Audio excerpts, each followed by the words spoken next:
semua, selamat malam buat teman-teman yang sudah ikut hadir. Halo, selamat malam Edi, mungkin lagi di Timika kah? Atau di lokasi Freeport di atas. Selamat malam buat kita semua yang ada di mana saja, yang ada di Papua, yang ada di Maibrat. Hari ini kita mau live session sesuai dengan judul yang kami coba publish juga di grup Maibrat News, yaitu menelusuri jejak air manusia Ayamaru.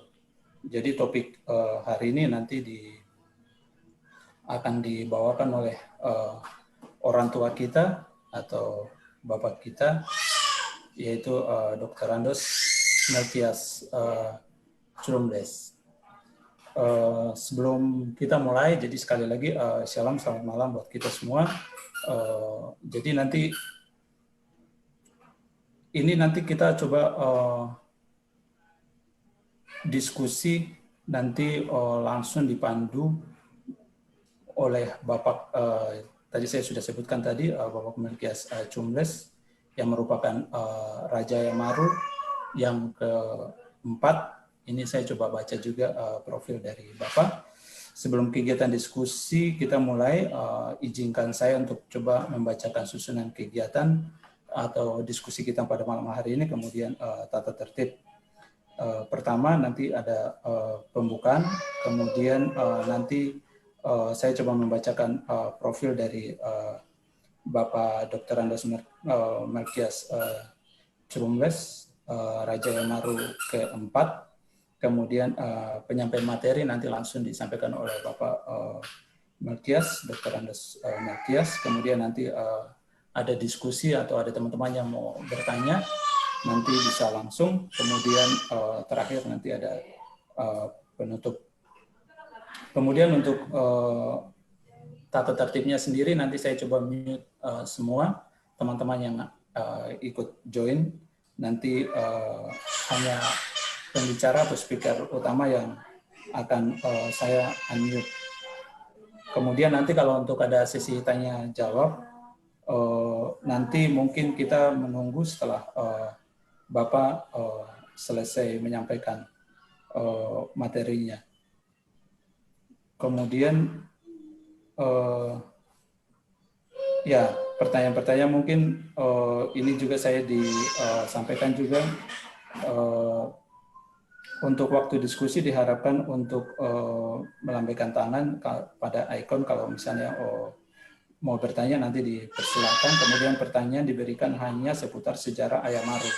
Ini yang paling penting buat teman-teman yang ada di Facebook juga. Jadi ini pertanyaan difokuskan hanya seputar sejarah Ayamaru yang dianggap oleh pendengar atau yang kurang jelas. Kemudian tidak mengarahkan ke materi untuk menjelaskan terlalu jauh sejarah marga lain agar tidak terjadi bias. Jadi kita benar-benar memfokus di sejarah Danau Ayamaru. Kemudian pertanyaan harus diberikan dengan rasa hormat dan tidak bersifat menghasut atau merendahkan orang lain atau marga lain. Kalau misalnya teman-teman ada yang mau bertanya. Kemudian pertanyaan harus diberikan dengan rasa hormat. Kemudian ini tadi sudah. Kemudian dilarangkan merendahkan atau mencemooh pertanyaan antar peserta diskusi. Kemudian bagi peserta yang tidak mentaati tata tertib, maka pihak penyelenggara akan mengeluarkan peserta dari sharing dan diskusi guna menjaga kelancaran dan kenyamanan kegiatan diskusi kita pada hari ini. Kita akan masuk ke berikut, yaitu profil dari Bapak Dr. Andos Melkias Curumles. Untuk riwayat pendidikan, beliau lahir di Kamikah, Temnabuan.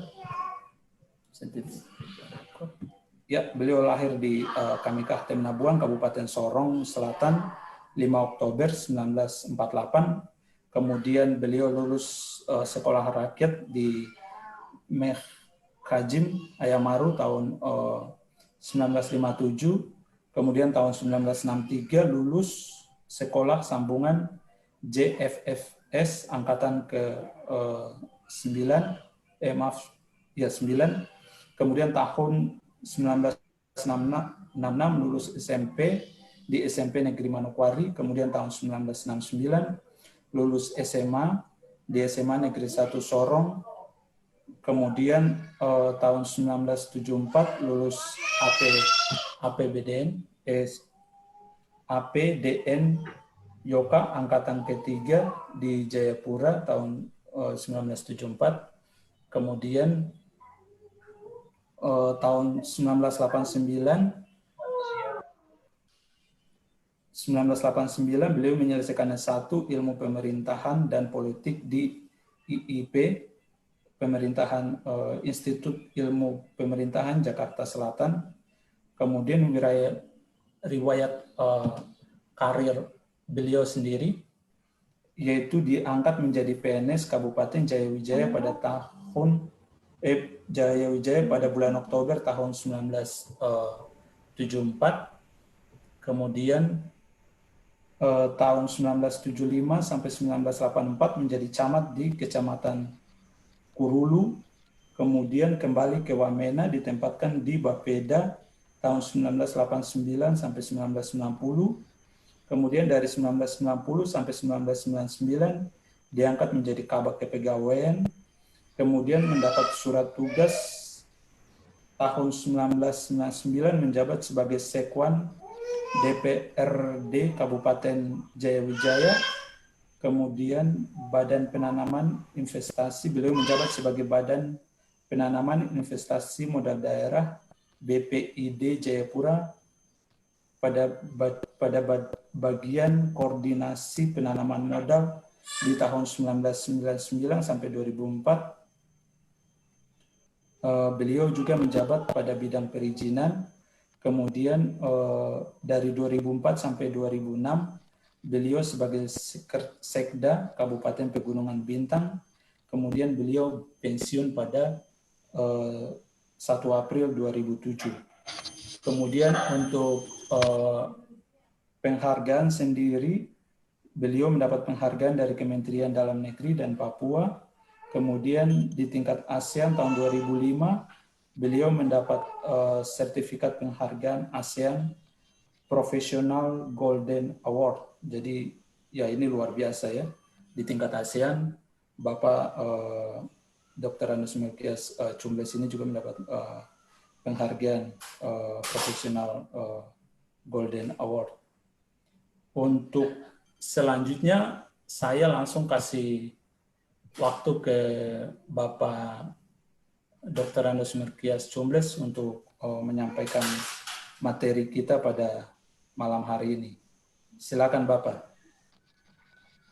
Ya, terima kasih waktu yang diberikan kepada saya.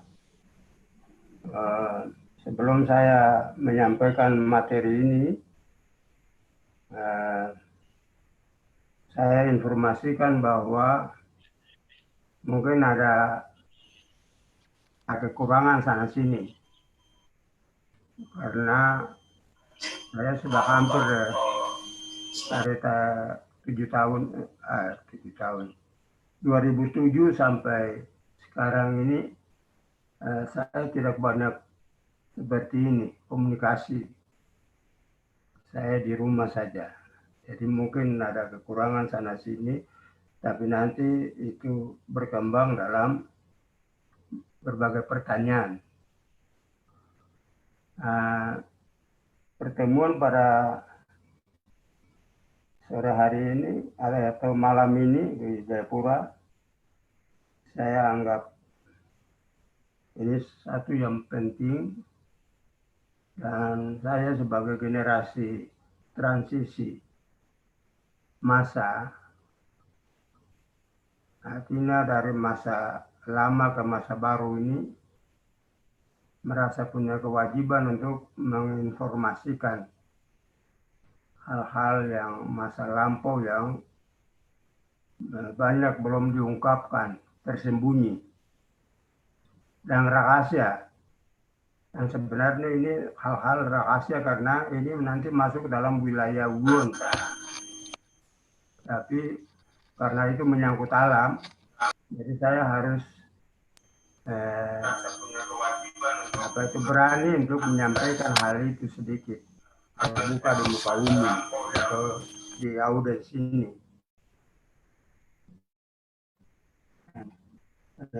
Saya sampaikan terima kasih atas waktu yang diberikan kepada saya.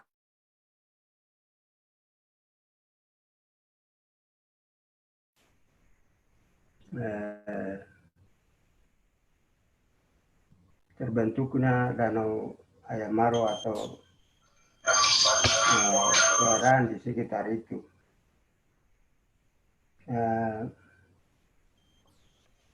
Satu peristiwa mesti ada pelakunya, orang yang. Jadi pelaku utama dalam ini adalah namanya Orain Hrumara, moyang dari marga Hrumara, Hrumbles. Jadi 3 nama ini saya perlu sampaikan. Tadi saya sudah jelaskan.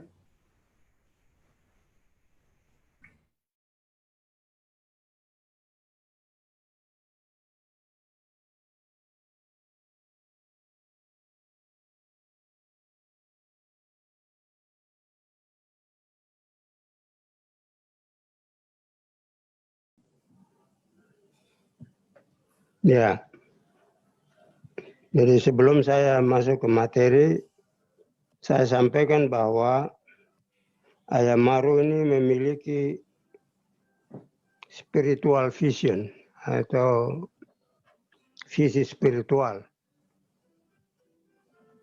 Nah, ini yang audiens tolong tangkap. Sebelum saya membicarakan terbentuknya Ayamaro, terlebih dahulu saya membicarakan 2 peristiwa alam yang mendukungnya, yaitu peristiwa alam Saoyambasi di daerah Mare sebelah utara Ayamaro. Dan yang kedua,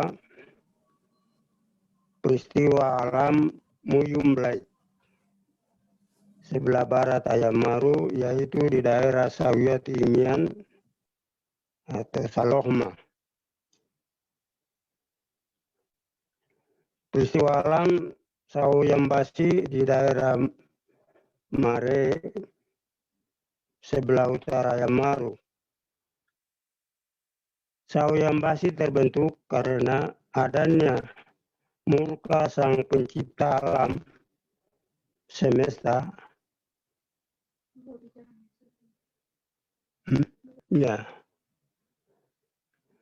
Jadi peristiwa Saoyambasi ini terbentuk karena adanya murka Tuhan sang pencipta langit dan bumi ini terhadap perilaku buruk penduduk daerah itu, sehingga memerintahkan orang Hrumara untuk mengeksekusi penduduk itu dengan air bah. Semua marga yang ada di sana, di daerah itu mati, artinya meninggal atau binasa. Namun ada satu perempuan yang sedang melahirkan, itu melahirkan bayi ini yang baru. Dia di atas sebuah bukit yang tinggi, sehingga dia luput dari peristiwa air bah ini. Dan dia bersama bayinya dan seekor anjing, mereka selamat. Nanti pada saat yang air bah itu dia turun, surut, ibu ini beri buka pintu dan dia lihat tempat itu sudah kering, karena biasanya anjing ini dia ke sana untuk lihat karena Afrika itu rumput-rumput kebun itu, sehingga dia pastikan bahwa tempat sudah kering. Sehingga dia beri gendong anaknya dan bawa anjing. Dan mereka ikut satu lereng itu sampai ke darat, tempat darat. Di mana di sana terdapat kebun-kebun yang pernah ditinggalkan oleh orang-orang yang kena musibah ini. Sehingga mereka hidup di tempat itu dengan limpah.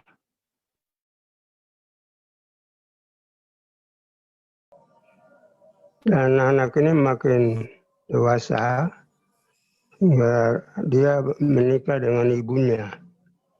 Dan ibu ini melahirkan anak laki-laki dan anak perempuan berpasang-pasangan. Dan waktu itu ada terbang datang hinggap di rumah mereka. Dan burung itu namanya karok. Dan dia beritahukan begini, bahasanya saya tiru. Krok-krok mberet, mberet, krok-krok mbetaun, betaun, krok-krok mberet, mberet, krok-krok mbetaun, betaun. Artinya,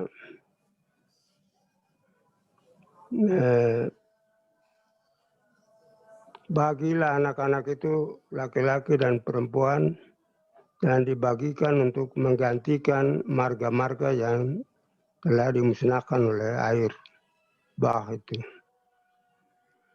Dan ibu ini dengan suaminya orang bagi anak itu sesuai dengan itu.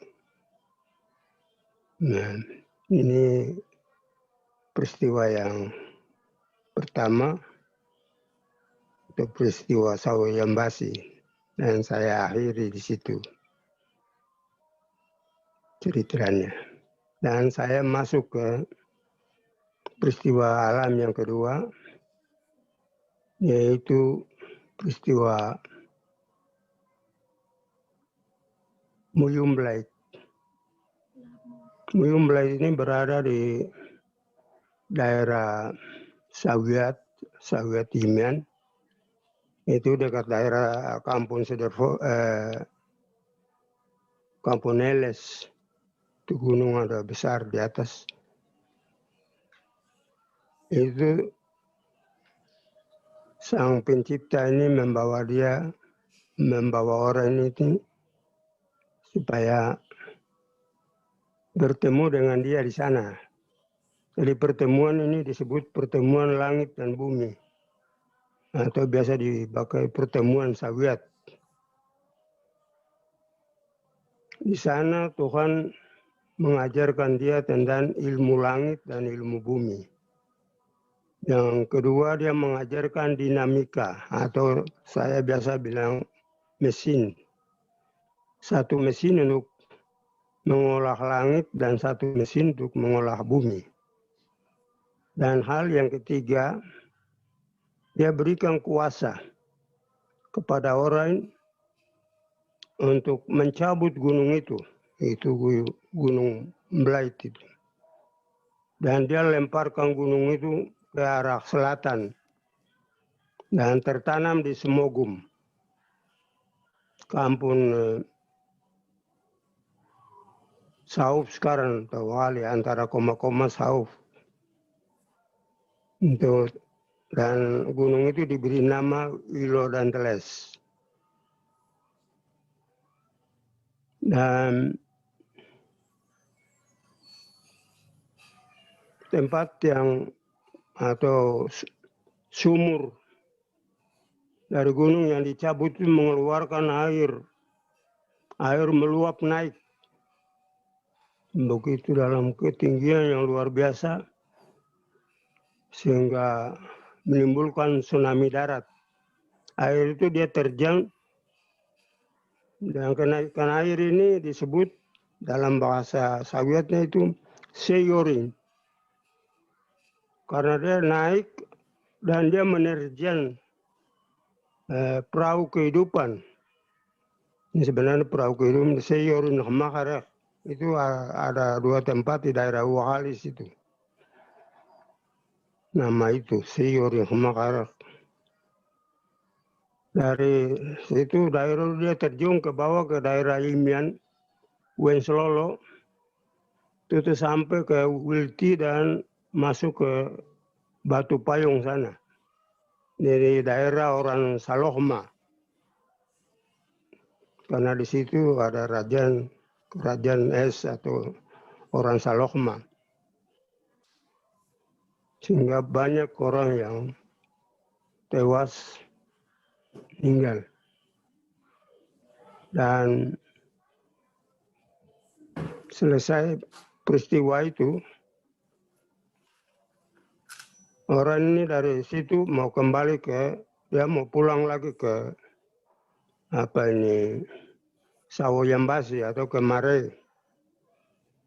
Tapi sampai di tengah jalan, dia ditemani oleh anjing. Dia punya anjing pelacak. Anjing itu dia mencium sesuatu yang luar biasa baunya. Dan dia mereka mulai cari itu di satu lubang batu. Mereka berusaha supaya dapat itu. Kira-kira makhluk apa yang ada di dalam. Yang dua berusaha sampai berjam-jam, tidak ketemu juga. Akhirnya orang dia ambil keputusan untuk ajak dia pun teman si pelacak ini, dia bilang kita pulang. Dia naik ke daratan di atas, di daerah Segior ke sana. Anjing itu dia tidak mau ikut, dia kembali. Dia kembali lagi.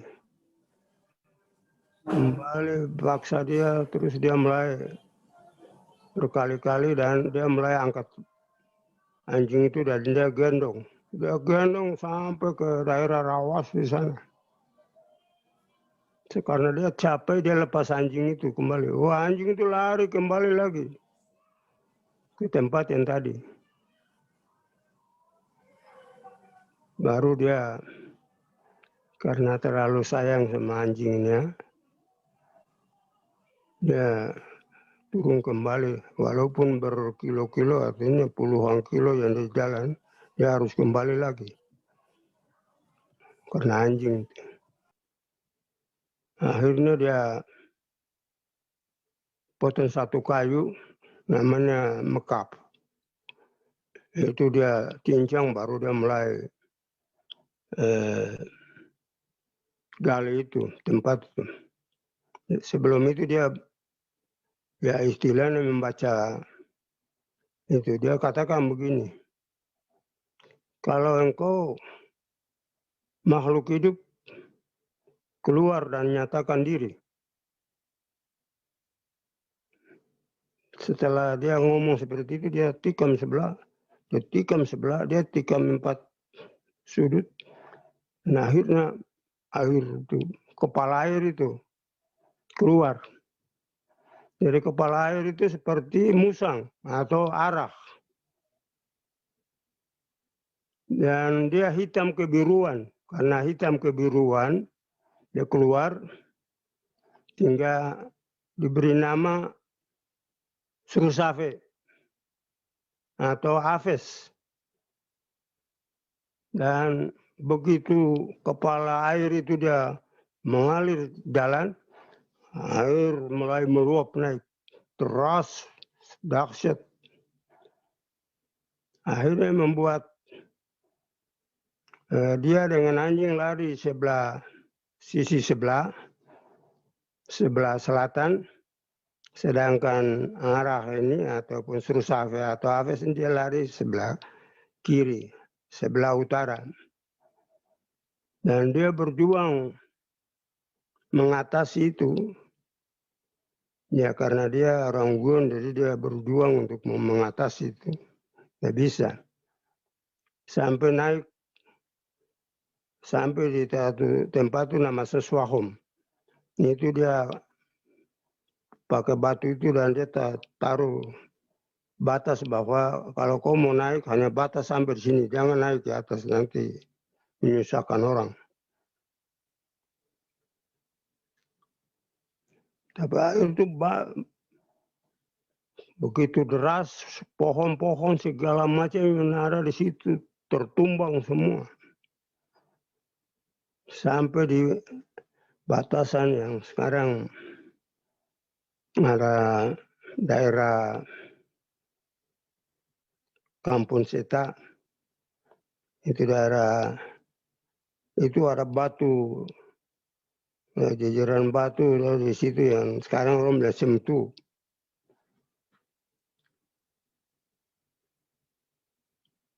Dia tanam bulu di situ, dia mau buat batas supaya air itu tertahan kembali, jangan dia lari ke bawah. Tapi batu apa itu air itu karena begitu kencang dan deras, dia belah itu gunung dan dia tembus ke daerah bawah.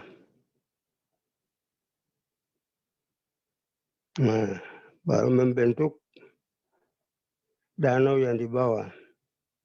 Danau bawah itu disebut Ayate dan di atas ini Ayau. Jadi singkatannya Yau Yate. Nah, ini menggambarkan bola langit dan bola bumi yang tadi dilihat itu.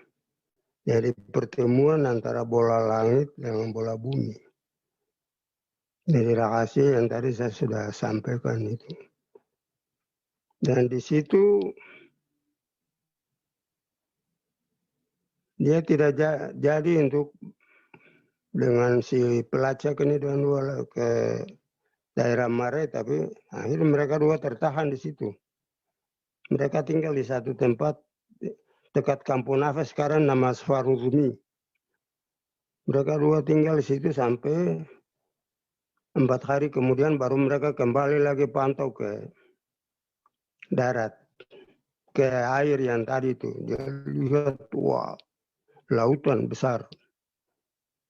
Baru dia lihat ini banyak sekali makhluk air ini. Jadi ikan-ikan, ada udang, ada gabus, ada ikan 9, ada apa itu, teh-teh lah segala macam, itu banyak sekali. Akhirnya dia angkat. Lain dia buang ke darat, Ya. Ayah Jadi di situ nanti juga dia bikin bubu untuk tangkap ikan. Ya, pokoknya segala aktivitas yang ada di situ dia bikin dayun untuk dayun.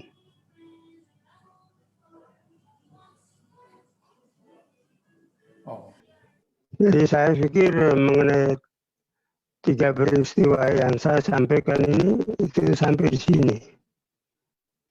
Jadi ceritanya seperti itu. Oke. Memang yang ada yang menyangkut keluarga, tapi itu cukup banyak. Saya pikir nanti di waktu lain saja kita bicara. Oke. Tapi saya berhenti dengan 3 hal ini supaya nanti audiens tanggapi bagaimana. Betul. Apa? Ya. Ya. Oke. Mungkin dari teman-teman di sini ada yang mau tanya? Mungkin dari teman-teman yang ada di Zoom sini, saya coba lihat pertanyaan juga di Facebook kalau ada.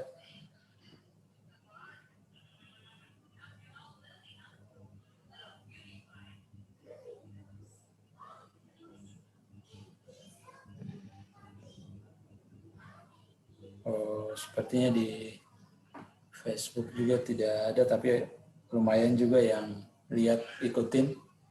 Bagaimana teman-teman, ada yang mau tanya? Ada yang bisa tanya? Ya, mungkin saya saja untuk mau menegaskan, toh. Halo? Ya, kedengaran, Kak. Ya. Saat peristiwa danau terbentuk, apa ada saksi atau tidak? Ada orang lain saat itu mungkin melintas ataukah Ya. Saat peristiwa air keluar, apakah ada orang lain yang melihat?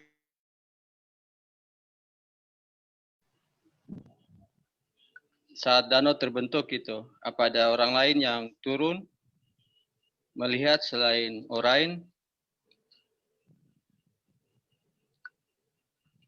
Bapak dengar tidak?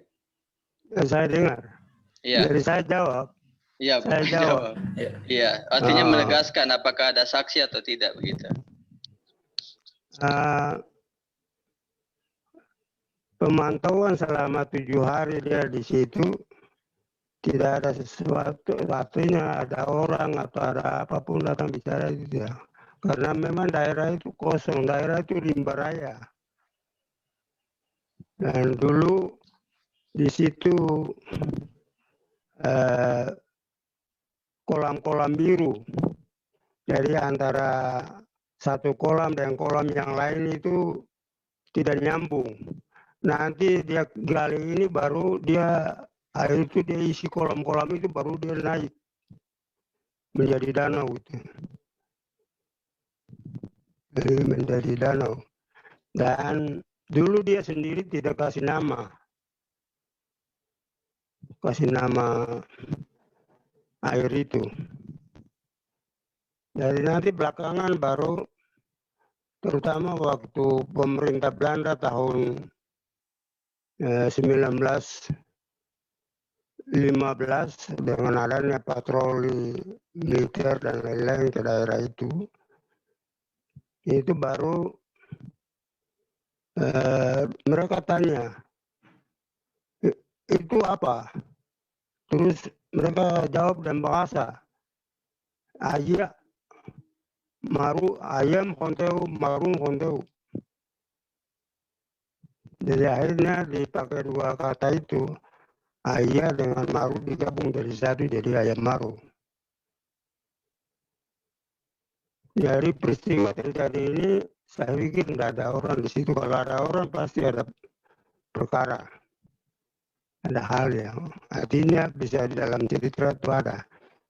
Seperti kemarin yang pemerintah punya masuk itu baru ada perkara yang kita denda. Karena kita datangkan pemerintah dari Temelabuan untuk membuka posnya di Ayam Maru. Sehingga perang Jepang itu banyak pemuda Ayam Maru, pokoknya 3A itu didatangkan untuk membangun lapangan terbang di Babo Kokas dan Jepman. Itu Amerika sekutu mereka bom itu lapangan-lapangan itu sehingga banyak orang yang tewas termasuk saya punya kakak yang tua nama Simiok juga tewas di Jepman. Dan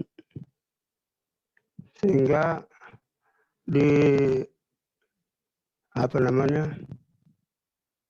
Babo Kokas itu banyak orang dari Seta, Karitubun, nah pokoknya sekitar itu tuh kerja di situ dan banyak yang mati. Nah, nanti setelah selesai perang itu, perang antara Jepang dengan sekutu selesai, dari pihak keluarga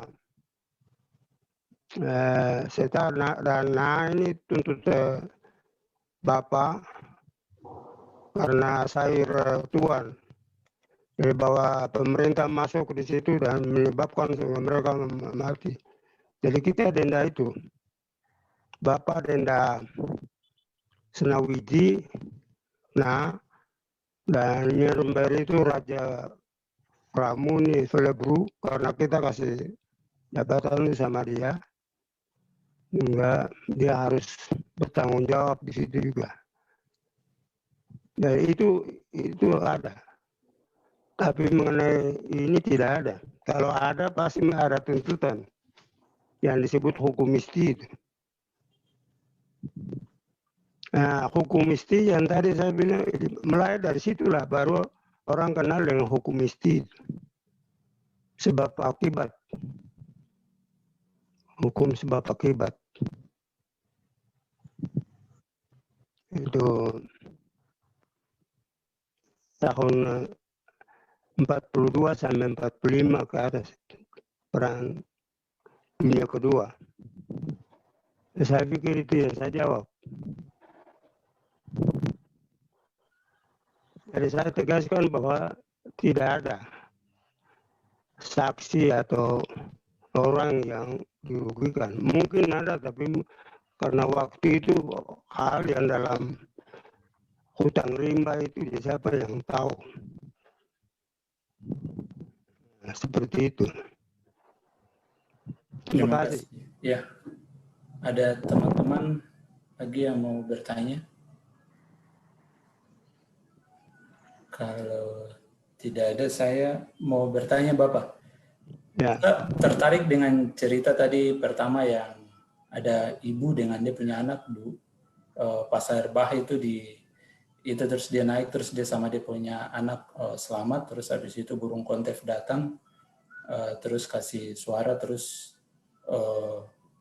ya anaknya diminta untuk dia punya anak bagi dua, terus ya satu-satu dulu. Mungkin nanti Bapak bisa jawab itu. Itu kira-kira dia punya lokasi pas di tempat sekitaran yang air keluar itu atau memang dia ini terpisah di daerah Ulek atau daerah Serawan atau mungkin di bagian-bagian kepala air di atas. Itu mungkin Bapak bisa jawab dulu. Nanti kalau ada ini nanti saya. Ini pertanyaan ini menyangkut mana? Sawo yang basi atau muyumblai? Sawo yang basi ya, Ibu yang tadi Bapak tadi sempat terputus, jadi saya tidak dengar sepenuhnya. Tadi Bapak ada bilang ada ibu dengan dia punya habis itu. Bayi ya. Ya betul. Itu apa itu kejadian sawo yang basi itu dibawa mereka itu di atas ketinggian. Jadi waktu ada acara yang mengumpulkan marga-marga di situ, kumpul di situ buat sesuatu. Tapi Tuhan tidak setuju lihat keadaan mereka yang seperti itu sehingga dia perintahkan orang untuk injak itu. Tempat sebelah-sebelah itu air meluap naik dan naik tambah tinggi terus dia tutup mereka. Jadi pasti dia ada di lokasi itu juga, tapi dalam ketinggian. Oke. Ya. Ya. Karena tadi saya bilang dia di atas puncak gunung. Biasa di sana kalau ibu-ibu melahirkan rumahnya tersendiri, dia tidak boleh gabung dengan rumah keluarga bersama. Jadi seperti itu. Tapi ada satu anjing saja yang jaga dia di situ untuk kesana kemari. Dari dia kena bulunya kena itu rumput-rumput rendah yang itu sehingga dia lihat bahwa berarti ada darat. Saya pikir itu. Ya. Terima kasih. Jadi lokasinya dekat di situ juga. Oke. Ya. Teman-teman ada yang mau bertanya lagi? Ya, selamat malam. Ya, silakan. Ya, selamat malam Bapak Lumbles dengan Ade Tuan sebagai host ya. Saya Edison dari Jayapura. Ya. Ya Bapak, kalau saya waktu masih kecil di kampung, ini saya mungkin mau minta klarifikasi kembali. Mohon maaf, saya tadi terlambat bergabung. Saya lupa, saya kiranya mungkin besok, padahal saya mau coba buka begitu ada luar. Jadi saya terlambat tidak ikuti cerita secara baik. Tapi rekaman saya dulu dari masih kecil, orang tua cerita, saya punya mama ya terutama sebagai mama di daerah sama-sama di tempat kejadian danau. Yang tadi Bapak bilang ayah Yinteu Maru Yinteu itu operasi militer ya, militer pemerintah Hindia Belanda untuk datang ke sana. Tapi kalau yang saya dengar tuh bukan itu. Ceritanya waktu orang tua kita, Bapak Halahawer orang batang masuk penjara di Ternate. Lalu ditanyakan ini ada pesawat mau mau rencana kunjungan pemerintah Belanda untuk mengembangkan pelayanan pemerintahan ke masyarakat di semua pesisir. Lalu tanya, apakah di sana ada air macam gini kah? Supaya pesawat Beaver ini bisa mendarat. Lalu Bapak Howard dan teman-temannya pas sejarah jawabannya bilang begini, karena tidak bisa bicara tegas dengan bahasa Melayu atau bahasa Indonesia sekarang ini, maka jawab bilang ayah indeo maru indeo, artinya ayah dengan maru itu artinya air danau ada di sana juga. Mungkin itu ceritanya versi waktu saya dengar. Sekarang sebentar Papa jelaskan bilang ini operasi militer itu datang ke sana baru menceritakan. Jadi mungkin Bapak coba klarifikasi itu. Kejadian itu sebenarnya di mana? Ya, tadi saya katakan bahwa waktu pos pemerintah itu dibangun di Ayamaru, baru itu. Sebelum pos itu dibangun, itu ada 3 kali ekspedisi jalan darat dari militer. Dari Temenabuan, turun Wego terus ke Kamboja dan menyeberang itu terus. Satu naik lurus. Terus satu dia naik lurus itu terus dia belok ke dari Ayamaru, terus dia naik patah lagi kembali ke Moi sana.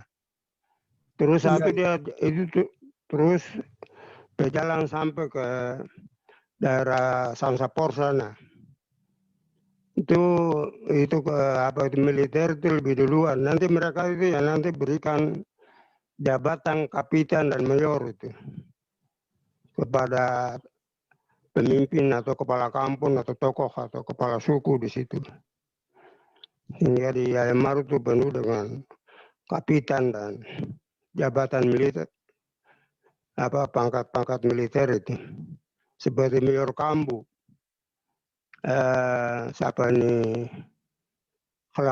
Kapitan Khalakhawer. Saya punya om Solo Talifat Bleskadit yang Kapitan Siminyak. Saya punya bapak sendiri Kapitan Segior, Mayor Kambu. Jadi ada itu. Jadi waktu pemerintah datang itu kan usia itu jadi polisi dari Nanwatan dipindahkan ke Ayamaru. Untuk kembali menjalankan pemerintahan raja. Ya, ini ada sedikit. Lanjut Bapak. Itu. Ya. Nanti kejadian itu kan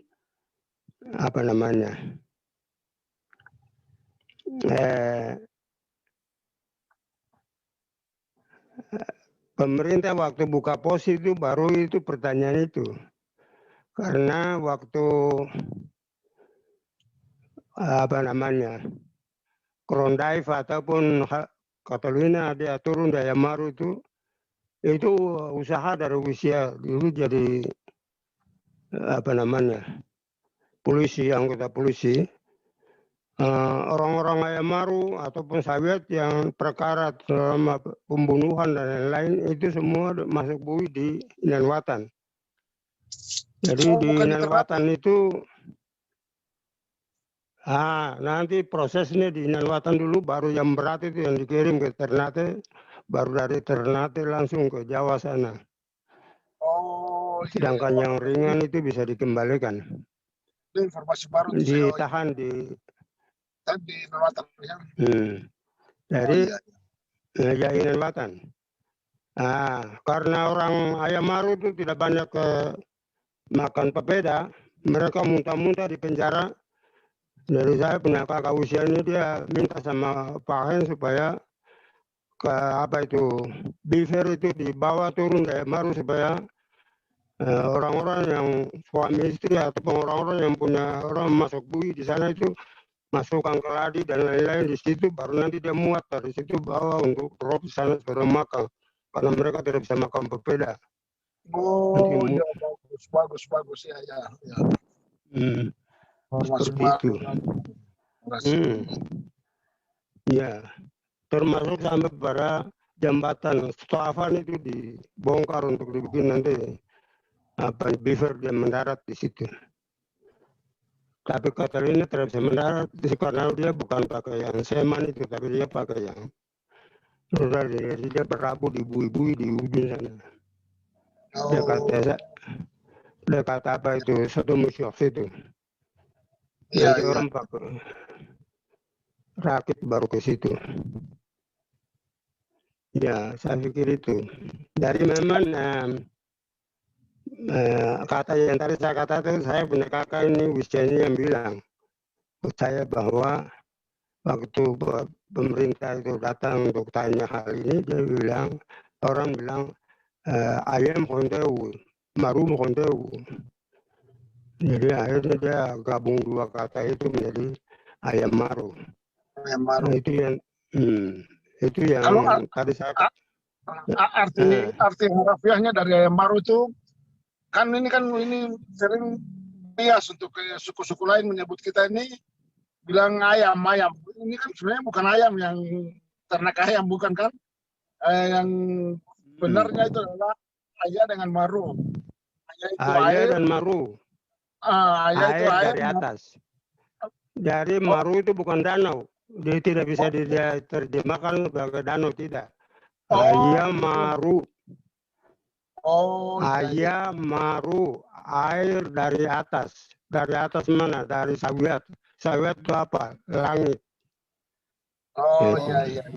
Bagus. Oh ya, ini pengertian bagus untuk kita sekarang. Selama ini ya kami generasi ini memaknai itu bahwa ayam maru itu air danau, padahal bukan ya. Ini yang Bapak sudah luruskan untuk kami sekarang. Itu. Jadi itu berat itu. Tadi saya katakan bahwa orang tidak beri nama untuk bentuk itu. Jadi nama ayam maru itu baru saja waktu pos pemerintah itu dibuka baru nama itu diberikan, diserahkan dengan yang tadi itu ayam konteu, maru konteu. Begitu. Oke, terima kasih. Ya. Bapak, terima kasih. Ada host. Silakan lanjutkan lagi. Terima kasih. Ya, terima kasih banyak Kakak Edi. Ya, sama-sama. Nah. Bapak, ini ada yang tanya di Facebook. Saya coba baca dulu pertanyaannya. Ya. Coba jelaskan secara terperinci dari mana asal-muasal orang yang menciptakan air danau itu. Mungkin siapa yang menciptakan? Yang menciptakan tuh nama tadi Doran Hukumara. Doran Hukumara. Okay. Dengan pertolongan anjing pelacak, dia anjing kesayangan itu. Dia cium itu bau di sekitar di situ. Di situ dulu ayam Ferrari juga ada. Tapi ini saya perlu tegaskan bahwa air ini berasal dari tsunami yang ada di Mujumblait yang masih belum turun. Sehingga waktu dia rom itu langsung air itu meluap di situ karena tersumbat. Nah, Jerome langsung air mulai keluar dari situ dan dia memancar dalam volume yang tinggi. Dan di situ dulu itu ada mata-mata air, kolam-kolam biru ada. Tapi dengan adanya kekuatan ini, dia tutup itu semua dan air naik. Akhirnya bentuk danau itu. Dulu tidak, bentuk kolam-kolam dan terpisah sendiri-sendiri. Seperti Merubra, Luwakak, Abanela, Framu, itu kolam-kolam biru yang dulu masing-masing tersendiri. Tapi dengan adanya air yang digali dari atas di Merumana itu baru turun terus mengisi itu dan menyatukan mereka satu kepada yang lain. Jadi ini satu nilai persatuan yang luar biasa ini. Jangan sendiri-sendiri, tapi harus bersatu. Betul. Supaya membuat sesuatu kekuatan yang dahsyat. Nah, Iya, iya. Benar. nilai itu.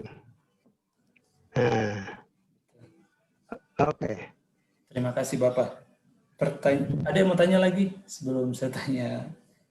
Kalau belum ada, ini ada pertanyaan lagi di media sosial.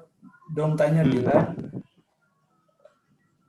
nama siapa dan keturunan terakhir, terutama yang berhubungan dengan Danau Ayamaru itu sekarang dong ada di mana? Jadi keturunan terakhir yang pas kejadian itu sekarang masih ada atau sudah tidak ada semua? Dari permulaan saya sudah bikin bahwa orang Kurumara itu dia punya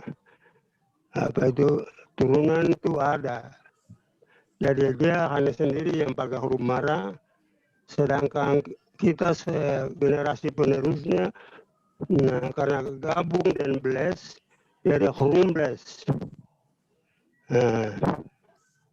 Waktu Kurumbles itu saya punya kakak nama Wisenja Kulusi, dia punya kepala polisi Nopahen, dia bilang, kau ganti R-nya dengan L, karena nama seperti ini ada di Inggris juga ada. Jadi itu yang sekarang saya dengan satu anak Ishak ini, kami dua satukan tiga-tiganya, jadi Kurumara, Kurumbles, tiga itu kita gabung. Nah, jadi orang yang menciptakan itu ya tadi namanya orang Kurumara, dan dia punya turunan itu sama-sama. Jadi salah satunya saya yang duduk ini sudah. Nah, kalau di Facebook ada tanya begitu ya, satu ini saya yang bicara ini. Oke. Ya. Iya, oke, terima kasih.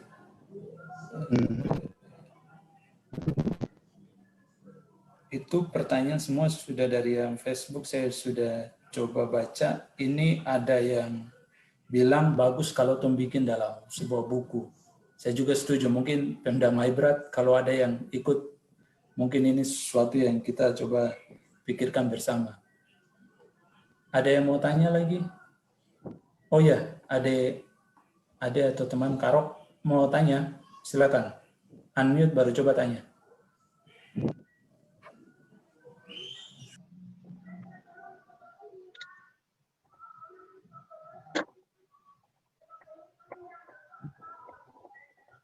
Ya, Tuan Bobot.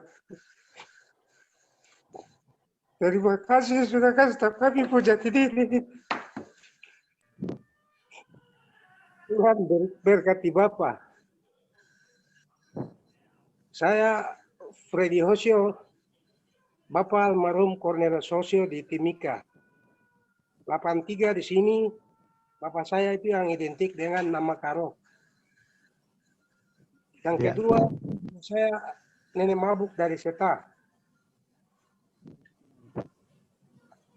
Terkait dengan apa yang sudah digagas, dibentuk, sampai dengan malam ini diluruskan, saya mau bilang adalah ini. Pertama adalah terima kasih untuk Tuhan. Kedua, buat Panau dan rekan-rekan yang menggagas ini. Ketiga, berdasarkan apa yang tadi Bapak Melkias Kumble sudah sampaikan, ada unsur spiritual vision yang ditunjukkan buat kita. Sehingga atas dasar ini, siapapun kita, dimanapun kita berada, kalau kita dari sana, maka tolong dipahami, diluruskan dengan bijaksana yang sangat baik. Karena itu tadi, unsur spiritual vision itu yang harus kita pegang. Egoisme yang kita mau bangun, mau selidiki dia asal muasal dari mana itu jangan, itu kita ke belakang dulu. Nah, teman-teman yang bermain di bidang teknik bisa bermain di situ. Menyangkut pemetaan dan lain-lain ilmu geologi. Teman-teman di disiplin ilmu lain juga boleh pakai di situ. Tapi yang saya mau tegaskan sekali lagi bahwa apa yang Bapak Kumdes sudah inisiatif untuk bicarakan di sini harus dipahami baik-baik sekali oleh orang tua yang sesama usia dengan Bapak Kumdes sendiri, di atasnya, bahkan sedawat dengan kita maupun generasi yang berikut di bawah kita. Itu dulu kuncinya. Sehingga kita akan mengalir itu seperti air itu. Dan berdasarkan visi yang Tuhan pakai. Jadi ada kode-kode yang kunci di sini yang harus kita pahami. Mengapa tadi kita terus ada masalah-masalah teknis. Hal-hal ini yang harus teman-teman kita mengerti baik-baik. Itu gambaran umum dari saya. Kemudian yang kedua, kalau secara kode alam, kalau kita mau cari tahu, berarti titik awal yang ibu dan anak serta seekor anjing yang selamat itu berada di mana, di ketinggian bukit atau gunung yang sebelah mana, berarti itu bisa dipetakan nanti dari di mana titik daerah sekitaran danau itu, kampung yang berdekatan daerah situ, paling tertinggi, berarti dia ada di situ. Di titik itu. Di titik itu baru bisa dikaji lebih lanjut. Entah secara cerita orang tua turun-temurun, secara geologis bisa dikaji, itu di situ. Yang ketiga dan yang terakhir adalah ini. Kalau 1915 pemerintahan sentuhan Hindia Belanda baru menyentuh di daratan Maibrat. Lalu jauh sebelum itu, leluhur kita itu sudah tahu bagaimana menangkap ikan, kemudian bikin dayung, lalu dengan dia punya alat penangkap ikan itu. Berarti itu yang saya mau bilang, kita ini bobot sudah. Sehingga tulisan yang saya pernah kembangkan itu seperti ini, Bapak Kumdes. A3, kami ini merek boleh beda, tapi kami satu pabrik. Kualitasnya ini. Itu. Di sini saja merek, ada merek Now, ada merek Kumdes, merek Ik, dan lain-lain, dan teman-teman lain di media sosial. Masih banyak lagi kita. Tetapi saya mau kasih tahu, kita punya pabrik itu satu. Ada merek Adidas, ada merek Nike, tapi pabriknya satu, kualitasnya internasional. Itu dulu kunci yang kita pegang. Sehingga saya sangat respect Bapak Kumdes. Di usia yang sudah senja ini, Tuhan berikan hikmat buat Bapak, kesehatan, keluarga, anak-anak, cucu, semua dalam impian pekerjaan dan lain-lain. Dan semua teman-teman, secara pribadi saya dari Timika, besok akan tiba di danau. Itu. Karena saya orang tua di sini meninggal, yang tahu bikin adat itu saya. Jadi orang di danau sana tuh bilang, Freddy Hoseo itu yang mana? Kita mau lihat dia. Teman-teman di Sal, besok saya akan turun juga November sampai Desember saya di sana.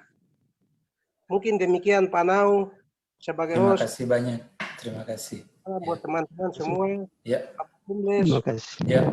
Asik masih Mtio. Tuhan jaga kita semua. Terima kasih.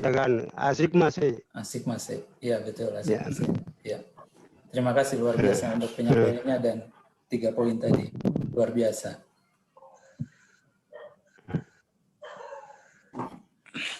Ada lagi kah yang mau? Oh, Kanon. Oh iya. Ada. Silakan Kakak. Shalom, Bapak Humles. Shalom. Nanti minta maaf sebelumnya buat Bapak. Maaf, ini waktu mungkin mulai dari pelaksanaan pekerjaan pertama yang kami bangun. Mungkin keluarga di bagian bawah Sentuh yang mungkin tidak terbuka, mungkin supaya kita bicara dari persatuan dan kesatuan sehingga pelaksanaan ini mungkin bisa melibatkan Bapak Dorang, kita bicara sejarah itu. Karena danau ini sangat besar dan dimiliki oleh semua orang. Tapi pemilik utama itu ada yang tadi Pak Hoseo sudah sampaikan. Kita ini semua satu pabrik, cuma mereknya saja yang beda-beda. Saya mungkin ada sedikit mau menambahkan sedikit terkait tindak lanjut nanti buat ke depan ada saya punya staff, dia kebetulan menyampaikan begini, kenapa itu di Israel orang bisa datang untuk menjadikan tempat sebagai tempat peradaban agama dan menjadi tempat wisata. Nah, kalau kita bicara Danau Ayamaru nih akan menjadi sebuah cerita yang bermanfaat bagi semua orang, mestinya dari Bapak itu mulai kita jejaki. Supaya kita bangun, kita bikin mulai dari mana orang datang, dia masuk, dan berakhir di mana. Supaya ketika orang datang, orang akan tahu, oh iya, ini peristiwa Danau Ayamaru ini dia mulai dari sini, titik ini. Yang tadi Pak Hosu sampaikan itu, yang Bapak sudah cerita buat kita. Jadi mungkin saran itu yang nanti coba nanti Bapak lihat, Bapak kembangkan, baru kita yang muda-muda ini ikut melengkapi untuk mengerjakan sehingga kita tahu mulai dari mana danau itu kita bentuk dan menjadi sebuah cerita tersendiri. Oh ya, kita mulai pecahnya dari sini, anjingnya di sini, mamanya di sini, turun ke bawah, kolam ini adalah miliknya ini yang Bapak dorang tinggal sini, turun sampai ke Fategomi di bawah sana. Sehingga menjadi sebuah sejarah yang tidak akan pernah dilupakan. Jadi tapak perjalanannya tuh kita bisa mencatat, begitu Bapak. Mencatat. Dengan Adenau yang perlu saya sampaikan dan saya sarankan, itu kalau yang kita bicara yang teori ini, itu nanti ada kita muda-muda yang akan bicara. Tapi ada satu hal yang perlu dilihat bahwa sejarahnya itu Bapak. Mungkin itu yang perlu nanti, sehingga jangan kita datang masuk dari Frataven, baru keluar di tengah-tengah sini, tapi kita masuk dari mana dulu. Itu kita harus bikin jalan persiapan. Jadi tanya turun sampai ke bawah. Itu yang perlu saya tambahkan, supaya nanti perlu diingat. Dan di sana di Ayamaru sendiri itu mulainya dari siapa? Bapak Humbles, terus Kakak Caki, begitu supaya kita semua jangan hilang, begitu. Mungkin itu saja yang saya tambahkan. Terima kasih. Terima kasih. Ya, terima kasih. Bapak ada mau yang Bapak sampaikan?